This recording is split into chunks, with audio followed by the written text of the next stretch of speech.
For a while now, Six Flags has been considered the bargain chain in the amusement park industry.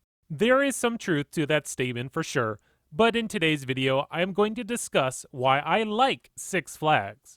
To start things off, let's talk about their most appealing feature, and that's the Six Flags membership. Just a couple months ago, I decided to take the plunge and purchase memberships for my entire family. This put us back about $23 a month, which really isn't that bad. When you consider how much admission is, then adding the cost of parking, which can actually run up to like $30 depending on which park you visit, it practically pays for itself after a couple trips. Each park also has its own membership entrance, which honestly isn't that exciting. It's just a couple turnstiles dedicated to members only. At Six Flags Great Adventure, they actually let us, the members into the park 15 minutes prior to the park opening. That was a nice feature because we could beeline to whatever attraction we wanted to and be the first in line. In our case, we went straight for El Toro. Depending on which level membership you purchase, the rewards and benefits will vary. I purchased the Platinum Pass for everyone, which is adequate for my family. It gives us free parking, admission to all the Six Flags parks, a discount on food and beverage purchases, and what I think is one of the better perks, free souvenir mugs with unlimited refills. Just walk up to a beverage stand and refill that cup whenever it's getting low. The only downside to the souvenir cup is, well, you gotta carry around a souvenir cup. But hey, we have a stroller with us at the park, so we can just hang it from the side of the stroller and I'm good to go.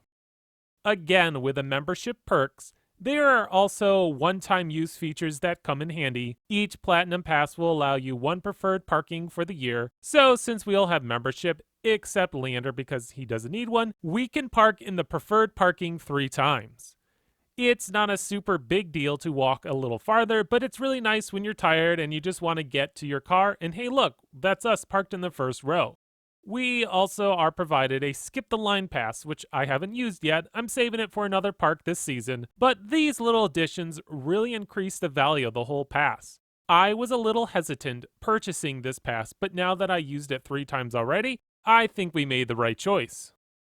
Six Flags has a slogan which is "Have a Six Flags Day." I hear some folks making jokes with this statement. Heck, even I made jokes about having a Six Flags Day. Some enthusiasts will tell you that having a Six Flags Day means poor ride operations, bad customer experience, and long food lines. Well, I've only been to 2 different parks this year, and I can say that we didn't suffer from those issues. Both Six Flags America and Six Flags Great Adventure had great ride operations. If a roller coaster can operate with 2 or more trains, it was. I was shocked to walk up to Superman Ride of Steel, El Toro, Bizarro, Nitro, Green Lantern, Firebird, Roar, and many other roller coasters, and be greeted to short to no lines with 2 train operations. Now, not every coaster was pushing the trains through. Nitro was the fastest of the bunch. I watched them dispatch many trains in under 60 seconds, which is fantastic. For the most part, the ride operators were attentive and doing their best to give everyone a great day. The overall customer experience was a pleasant one as well. Many of the park employees would greet you with a smile, answer any of your questions to the best of their knowledge, and do what they could do to help you just have a better day. Of course, not every employee was a shining example of perfection. There were a few zombie workers for sure, like every other most park. I mean, that's just how it is. But I don't have many complaints, if any complaints with the park staff with Six Flags. So, what about the food lines? Surprisingly, we didn't struggle to get our food. Though I did have to wait through a longer line at Six Flags America, the employees who were dishing out the food were moving pretty fast, but the person operating the cash register seemed to be struggling. But I could definitely pick up a feeling of camaraderie amongst the employees, all trying to serve their guests in a timely manner. Because we have memberships, I didn't feel like we were raiding the bank whenever purchasing meals for the family. They were still on the pricier side, but felt more reasonable if you have the membership. When you take younger kids to the park, you keep your eyes peeled for attractions that the whole family can enjoy.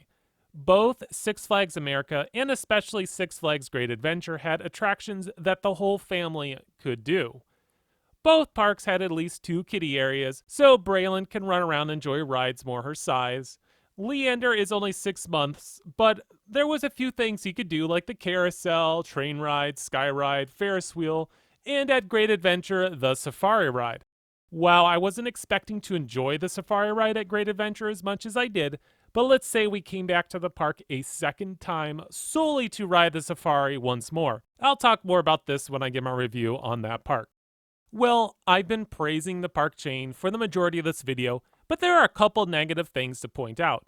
The most disappointing feature, especially for a coaster enthusiast like myself, is the amount of cloned roller coasters at each park.